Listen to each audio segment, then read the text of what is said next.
నిమిషాల్లోనే ఫోన్లోని అద్భుతమైన జ్యోతిష్య పరిష్కారం చూపిస్తారు. నమ్మండి, నమ్మకపోండి, ఇది నిజం.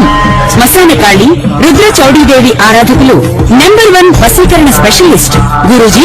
మనిషి పుట్టుక నుండి చనిపోయే వరకు వచ్చే అన్ని క్లిష్టమైన సమస్యలకు పరిష్కారం ఇక్కడ లభిస్తుంది. విద్య, ఉద్యోగం, వ్యవహారం, స్త్రీ ప్రేమ, పెళ్లి, సంతానం, స్త్రీ పురుష వశీకరణం, భూవశం, భార్యాభర్తల కలహాలు, కోర్టు సమస్యలు, విడాకుల సమస్యలు, చేతబడి, అప్పుల బాధ, ఇంకా మీకు ఎలాంటి సమస్యలు ఉన్నా 72 గంటల్లోనే శాశ్వత పరిష్కారం చేయబడును. శ్రీ గురుభ్యో నమః. శ్రీ మహాగణాధిపతే నమః. శ్రీ మహాసరస్వత్యై నమః. హరి ఓం. శ్రీమాత్రే నమః. ప్రేక్షకులందరికీ ఆగస్టు మాస ఫలితాలు, శ్రావణ మాసము అట్లాగే భాద్రపద మాసము రెండు కూడా మనకు కలిపి ఉన్నది ఆగస్టు మాసంలో. ఈ ఆగస్టు మాసంలో ముఖ్యంగా వినాయక చవితి, గురు పుష్య యోగము, అలాగే ఋషి పంచమి, దూర్వాష్టమి వ్రతంతో ముగుస్తుంది. అలా మహత్తరమైనటువంటి రోజులు ఈ శ్రావణ మాసం అట్లాగే భాద్రపద మాసం చివరిలో ఉంది. ఆగస్టు చివరిలో భాద్రపదం మొదలవుతుంది. మహత్తరమైన రోజులు. దీక్షాక్రమం, వ్రతాధికారులో ఎక్కువగా మనము ఈ శ్రావణ మాసంలో మొదలు పెట్టుకుంటాము. కాబట్టి ఇక్కడి నుంచి మహాలక్ష్మి ఆరాధన అంటే ఆ యొక్క లక్ష్మీ అమ్మవారి అనుగ్రహం కలగాలని, వైశాఖ మాసం జ్యేష్ఠ మాసంలో విష్ణుమూర్తి అనుగ్రహము, అట్లాగే లక్ష్మీదేవికి శ్రావణ మాసము, భాద్రపదంలో గణపతి, అట్లాగే ఆశ్వయుజంలో దుర్గా, అట్లానే మనకు కార్తీకంలో ఈశ్వరుడు, మార్గశీర్షంలో మళ్ళీ విష్ణుమూర్తి, శక్తి, అలాగే మళ్ళీ జనవరి అంటే పుష్యమాసంలో సూర్యనారాయణ స్వామి. ఇలా ఆ యొక్క సమాంతరమైన ఫలితాలు అనేక మాసంలో ఉన్నాయి. ముఖ్యంగా శ్రావణ మాసంలో ఏ విధంగా ఉండబోతుంది, ఈ యొక్క ఆగస్టు మాసంలో మాస ఫలితాల్లో మనం చూసినట్టయితే ద్వాదశ రాశుల వారు ఎటువంటి ఫలితాలు ఉంటాయి అనేది మనము చెప్పుకుందాము. ప్రధానంగా ఈ యొక్క మేషరాశి వారికి ఏ విధంగా ఉండబోతుందో ఈ యొక్క శ్రావణ భాద్రపద మాసాదుల్లో ఆగస్టు మాసంలో ఫలితాలు చెప్పుకుందాము. వృషభ రాశి వారు ఆగస్టు మాసం శ్రావణ భాద్రపద మాసాదులు చూసుకున్నట్టయితే ఏ విధంగా ఉండబోతుంది. ఈ యొక్క మాసంలో ముఖ్యంగా కృత్తికా నక్షత్రం 2, 3, 4 పాదాలు, రోహిణి నక్షత్రం 4 పాదాలు, మృగశిర నక్షత్రం 1, 2 పాదాలు ఈ యొక్క వృషభ రాశి. వృషభ రాశి యొక్క గ్రహస్థితి ఏ విధంగా ఉంది చెప్పుకుందాము. ద్వితీయంలో గురు శుక్రుడు, తృతీయమందు రవి, అట్లాగే బుధుడు, తరువాత 14 ఇదొక రవి వీరికి పంచమందు సంచారం, తృతీయం నుంచి చతుర్థమందు సంచారము, కేతు చతుర్థమందు, పంచమందు కుజుడు, రాహు వచ్చేసి దశమ స్థానము, అలాగే గురువు ఈ యొక్క శని వక్రగమనంలో ఏకాదశంలో సంచారం చేస్తున్నారు. ఇటువంటి గ్రహస్థితి చూస్తే ఎటువంటి ఫలితాలు ఉంటాయి అని అంటే కొంత శరీర బాధలు ఉండే అవకాశం ఉంటుంది. అనవసర ప్రయాణాలు, ఏదైతే అవసరం అనుకోకుండా కొన్ని అనవసర ప్రయాణాలు చేసే అవకాశం ఉంది. తలనొప్పి, అధికమైన ఉష్ణం అంటే జ్వరం రావటం, తరచూ ఉష్ణ జ్వరాలు పీడితంగా ఉండటము, తర్వాత అధికారుల వల్ల కొంత భయాందోళనలు, అనారోగ్యము, మనశ్చాంచల్యము, అనుకున్న పనులు సకాలంలో జరగకపోవటము, కొంత భోజనం సమయానికి దొరకపోవడం, మనస్థిమితం లేకపోవటం, ఇవన్నీ జరిగే అవకాశం ఉంది. అట్లాగే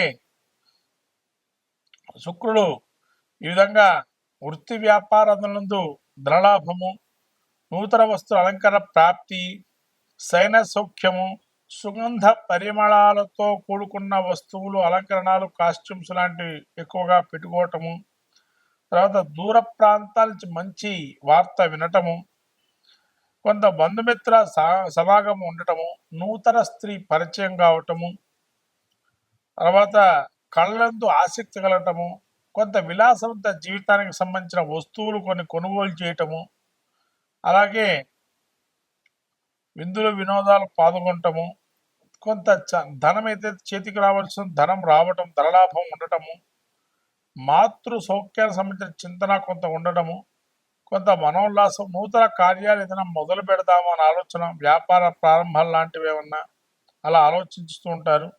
కాబట్టి వీళ్ళకి యోగం బాగా ఉంది. వృషభ రాశి వరకు ఆగస్టు. వీరు బాగలేదయ్యా అంటే ఎక్కువగా పంచమందు కుజుడు. ఈ పంచమందు కుజుడు ఉండడం వల్ల వాహనాలకు సంబంధించి కావచ్చు, ఏదైనా ఉద్యోగంలో కానీ కొంతవరకు ఇబ్బందులు కలగచ్చు. మీ పేరును అడ్డు పెట్టుకొని ఏదో కొంత చోరుల వల్లగా అంటే మీ పేరు అడ్డు పెట్టుకొని మీరు చేసిన మంచిని వాడు కొట్టేయటం, తద్వారా అనుకోని కారణాలు కొన్ని జరగటము. కానీ ఎప్పుడో పడిన దెబ్బలు మళ్ళీ పునః ఆ యొక్క దెబ్బల యొక్క ఏదైతే ఉంటాయో కింద పడినటువంటి దెబ్బలు అవన్నీ కూడా మళ్ళీ పునః నొప్పిగా ఉండటము, శరీర బాధలు దాన్నే అంటారు. ఇలా ఉండే అవకాశం ఉంది. అలానే వీళ్ళకి వక్రగమనంలో కూడా కొంత వృత్తిరీత్యా వ్యాపారంలో ఒత్తిడి ఉన్నా కూడా పైకి వచ్చే అవకాశం ఉంటుంది. గురు శుక్ర బలాలు యోగా ఉన్నాయి కాబట్టి మొత్తం వృషభరాశి వారికి యోగప్రదంగా ఉంది ఈ ఆగస్టు నెల.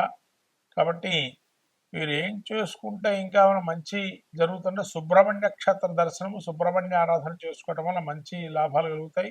అట్లే రాబోయే వినాయక చవితి రోజుల్లో తదేకంగా వినాయకుడికి ఒక మంత్రోపాసనగా దీక్షగా చేసుకుంటే ఖచ్చితంగా వినాయకుడి అనుగ్రహం కలిగి తలంచిన కార్యాలు ఇంకా శీఘ్రంగా నెరవేరుతాయి. ఈ శారీరక బాధలు పోవటానికి ముఖ్యంగా శరీరంలో దారుఢ్యాన్ని కొద్దిగా ఇబ్బంది, బలాన్ని కలిగించేటువంటి విషయాలు కొన్ని ఉన్నాయి కాబట్టి వాటికి ఈ యొక్క నువ్వుల్ని దానంగా ఎవరికైనా ఇవ్వటం, లేదా నువ్వులతో చేసే పట్టీలు దొరుకుతాయి బయట మనకు, నువ్వుల పట్టీలు అని చెప్పి బెల్లంతో కలిపిన మన ఇంట్లో చేసినామన్నా దానంగా ఇస్తే గనక శరీర ఆరోగ్యం బాగుంటుంది. ఈ విధంగా మాతృ సౌఖ్యం కలగాలి అంటే కూడా పాలుని దానంగా ఇవ్వటం వల్ల మంచి ఫలితాలు ఉంటాయి. మొత్తం మీద ద్వాదశ రాశుల వారు పరిస్థితి చూసినట్టయితే మిశ్రమ ఫలితాలు కొన్ని యోగాన్ని ఇస్తున్నాయి, కొన్ని అవయోగాన్ని ఇస్తున్నాయి. శ్రావణ మాసంలో ముఖ్యంగా మనకు వచ్చే హయగ్రీవ జయంతి అందరూ కూడా జరుపుకొని మన వేద విద్యలు కానీ విద్యా సంపదలను పెంచుకునే అవకాశాన్ని ఇవ్వండి. వేదాన్ని సంబంధించిన విషయాల్లో చర్చాగోష్ఠి కానీ వేద విద్యను కానీ అభ్యసించినట్టు వారికి కొంత సత్కారాలు చేయటం వల్ల ఈ అవయోగాలను కూడా తొలగిపోతాయి. అలాగే రానున్న వినాయక చవితి రోజున చేయాల్సిన కార్యక్రమాలని చేసి గణపతి యొక్క అనుగ్రహం పొందితే సలజ కార్యాలను కూడా సాధిస్తాం. కాబట్టి మహాలక్ష్మి అనుగ్రహం కలగాలని చెప్పి లక్ష్మీ ధ్యానం కానీ మంత్రం కానీ అయితే వరలక్ష్మి అమ్మవారి ప్రీతిగా మనకు తామర పూసల మాల కానీ తామర పూలతో పూజ చేయటం కానీ ఇంట్లో శుభ్రత అనేది పెట్టుకోవటం వల్ల లక్ష్మీ అనుగ్రహం కలుగుతుంది. ఇది ప్రత్యేకంగా చెప్పాల్సిన విషయం. శ్రావణ మాసంలో శుభ్రతను పాటించండి, మహాలక్ష్మి అనుగ్రహాన్ని పొందండి. గణపతి గరిక పెట్టండి, గణపతి అనుగ్రహాన్ని పొందండి. శుభం భూయాత్. శ్రీమాత్రే నమః. మకర రాశి వారికి ఏ విధంగా ఉండబోతుంది ఆగస్టు భాద్రపద శ్రావణ మాసంలో అనుకున్నట్లయితే ఉత్తరాషాఢ నక్షత్రం 2, 3, 4 పాదాలు, అట్లాగే శ్రవణ నక్షత్రం 4 పాదాలు, ధనిష్ట నక్షత్రం 1, 2 పాదాలు వీరికి ఏ విధంగా ఉండి గ్రహస్థితి అంటే మకర రాశి వారికి ద్వితీయ స్థానం రాహు, వక్రగమనంలో శని, వక్ర యొక్క తృతీయ స్థానము, అలాగే షష్ఠ స్థానం శుక్ర గురులు, సప్తమ స్థానంలో బుధ రవి, అలాగే అష్టమ స్థానంలో రవి కేతువులు, కుజుడు ఈ యొక్క నవస్థాన సంచారం చేస్తున్నారు. ఇటువంటి గ్రహస్థితి చూసినట్లయితే ముఖ్యంగా మకర రాశి వారికి ఏ విధంగా ఉండబోతుందయ్యా అంటే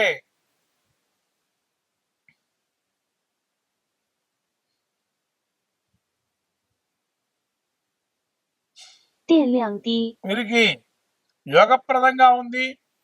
ఏదైనా కూడా కదల్చిన కార్యాలు, వ్యవహారాలు, ధనలాభాలు ఉంటాయి. ధన నష్టం జరిగినా కొంతవరకు ఆర్జించిన ధనాన్ని సంతాన మూలకంగా ఇబ్బందులున్నా కూడా వాటి నుంచి బయటపడతారు. ద్వితీయంలో రాహు ఉండడం వల్ల కొంత ధన నష్టం జరిగిన ఆలోచన క్రమంలో బాగుంటుంది. శని వక్రగమనంలో ఉన్నాడు కాబట్టి ధన నష్టం అయ్యే అవకాశం ఉంది. తలంచిన కార్యాలయ కుటుంబంలో కానీ వ్యతిరేకించే వాళ్ళు ఉంటారు.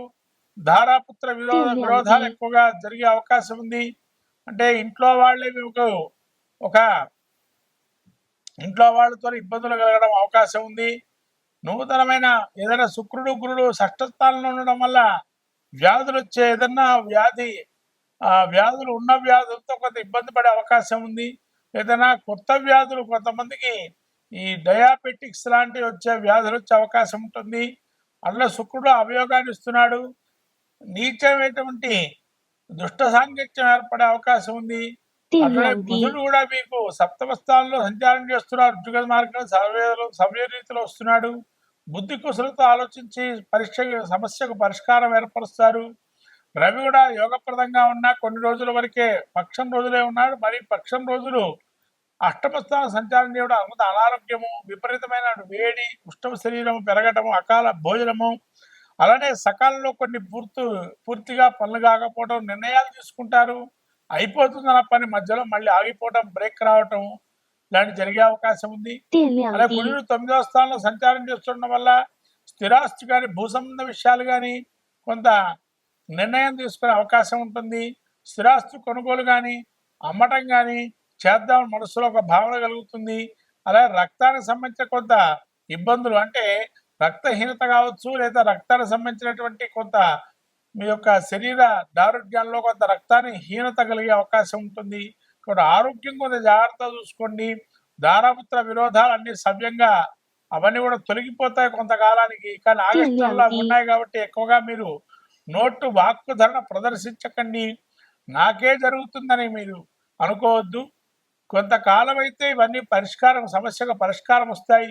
ఈ ఆగస్టు మాసంలో కొన్ని ఇబ్బందులు పడే అవకాశం ఉంది కాబట్టి మీరు ఇటువంటి ఇబ్బంది నుంచి బయటపడటానికి గ్రామదేవతారాధన కానీ, చండీ సప్తశతి పారాయణం కానీ, సప్తశ్లోకి కానీ, అలానే దగ్గరలో ఉండేటువంటి శివాలయానికి వెళ్ళి అభిషేకం చేసుకోవటం, అట్లనే గురు చరిత్ర పారాయణ చేయడం, సాయిబాబా గారి దత్తాత్రేయ స్వామి, రాఘవేంద్ర స్వామి కానీ లాంటి వాళ్ళకి చేయటము, గురువారం రోజున అవకాశం ఉంటే అన్నదానం చేయటము, తద్వారా మంచి ఫలితాలు పొందుతారు.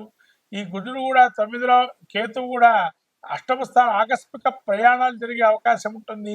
తద్వారా సమస్యకు పరిష్కారం జరుగుతుంది ఆకస్మికంగా ప్రయాణాల వల్ల కూడా. కాబట్టి కొంతవరకు యోగం ఉంది, అవయోగాలు ఉన్నాయి. ఈ యోగప్రదంగా కావాలనుకుంటే ఈ యొక్క శాంతి ప్రక్రియలు ఏవితో చేసుకోవటం, అలానే మీ యొక్క వ్యక్తిగత జాతకాన్ని పరిశీలన చేసుకొని తద్వారా మంచి ఫలితాలు పొందొచ్చు అని కోరుతూ శ్రీమాత్రే నమః.